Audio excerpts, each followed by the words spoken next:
დომენიკა ერისთავი, განდეგილი, პოეტი, პროზაიკოსი, რედაქტორი. განდეგილმა დიდი ამაგი დასდო ქართველი ქალის უფლებების დაცვის საქმეს. 1914 წელს მან დიდი წვლილი შეიტანა ქართველ ქალთა საზოგადოების დაარსებაში.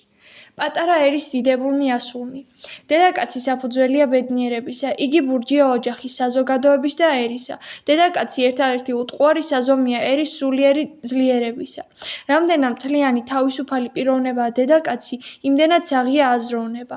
ეს წვეთია კაცობრიობის ოკეანესი. ყოველი დიდი შემოქმედებითი ნიჭი იქ წარმოიშობის, სადაც დედაკაცი მონაკი არ არის, არამედ თავისუფალი ადამიანია.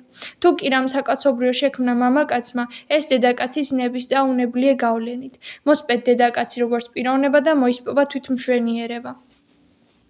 შეუგნებელი დედა ვერ აღზრდის შეგნებულ მოქალაქეს. დედამ ოჯახი სკოლად უნდა აქციოს, შვილს ქართული სული შთაბეროს, ამცნოს თავისუფლება და მოვალეობა, შეაყვაროს შრომა, იხსნას ნივთიერი სიღატაკისგან და ამით ხელი შეუწყოს ქვეყნის ბედნიერებას. ახსოვდეს, რომ თუ კი ოდესმე სჭირდება მამულს დედა, იგი დღევანდელი საქართველოს უფრო სჭირია იგი.